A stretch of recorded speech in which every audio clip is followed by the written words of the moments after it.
முருகா வெற்றிவேல் முருகா. வேலுண்டு வினையில்லை, மயிலுண்டு பயமில்லை. என் அன்பு தங்கமே, உன்னுடைய துணை உன்னிடம் ஒன்று சேர மாட்டேன் என்று சத்தியம் ஒருவரிடம் செய்து விட்டார் தங்கமே. இனி உன்னிடம் ஒன்று சேர்ந்து வாழ அவருக்கு விருப்பம் இல்லை என்று தெளிவாக சொல்லிவிட்டார். ஆனால் அதை எண்ணி என்னுடைய பிள்ளை எப்பொழுதும் கவலைப்படக்கூடாது. எந்த இடத்தில் உன்னை அவர் ஒதுக்கி வைத்தாரோ அந்த இடத்தில் நீ மேலோங்கி நிற்க வேண்டும் தங்கமே. போனால் போகட்டும், இந்த வாழ்க்கையை விட்டுவிடு. உனக்கென்று தனி வாழ்க்கை இருக்கின்றது.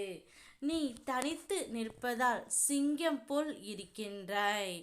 என் பிள்ளையின் முகம் எப்பொழுதுமே பொலிவாகத்தான் இருக்க வேண்டும் தங்கமே. எதுவும் செய்ய முடியாமல் இருந்திருக்கும் பொழுது அப்போது ஒரு முடிவு தானாகவே வரும். முடிவு வந்தவுடன் அந்த முடிவில் நீ தீர்க்கமாக இருக்க வேண்டும் தங்கமே. உன்னுடைய துணை அவருக்கு நண்பரிடம் இனி உன்னுடன் சேர்ந்து வாழ மாட்டேன் என்று சத்தியம் செய்து கொடுத்து விட்டார். இனிமேல்தான் வாழ்க்கை உனக்கு நிறைய கற்றுக் கொடுக்க போகின்றது. இனி வாழ்க்கையில் எதை படிக்க வேண்டும் என்று விட்டு வைத்தாயோ அதை படிக்க நீ ஆரம்பிக்கலாம். பாதியிலே விட்டதை மீண்டும் தொடங்கு. படிப்பு வாழ்க்கையின் இருளை அகற்றும் ஒளியாகும். அவ்வளவு தான், வாழ்க்கை முடிந்து விட்டது என்று நினைக்காதே தங்கமே.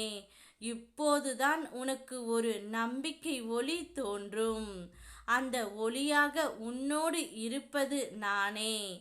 என் ஒளி உன் இதயத்திலும் பாய்ந்து நிரம்பும்.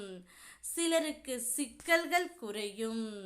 முழுதாக முடிய சில நாட்கள் எடுக்கும். கலங்காதே தங்கமே. உன் நெருங்கிய உறவாக இருப்பவர் ஒருவர் உடல் நலம் தேர வேண்டும் என்று நீ என்னிடம் வேண்டினாய். ஆனால் அவரே உன்னை விட்டு செல்ல முடிவு எடுத்து விட்டார். இனி கலக்கம் கொள்ளாமல் உன்னுடைய வாழ்க்கையில் முன்னேற வழியை நீ தேடு. நிச்சயமாக உனக்கு ஒரு நல்ல வழி கிடைக்கும். உனக்கும் உன் குடும்பத்திற்கும் துணையாக வேல் இருக்க வேண்டும் என்று வேண்டிக் கொண்டாய். நிச்சயமாக வேல் துணையாக இருக்கும். நீ எந்த அளவிற்கு சந்தோஷமாக இருக்கின்றாயோ அதுவே உன்னுடைய துணைக்கு மிக பெரிய தண்டனையாக இருக்க வேண்டும். அவரை நினைத்து கலங்காமல் உனக்கென்று ஒரு வாழ்க்கை இருக்கின்றது. அதை நோக்கி நீ செல் தங்கமே. உனக்கு துணையாக உன் பின்னால் உன் அப்பா நான் வருகின்றேன். ஓம் முருகா வெற்றிவேல் முருகா.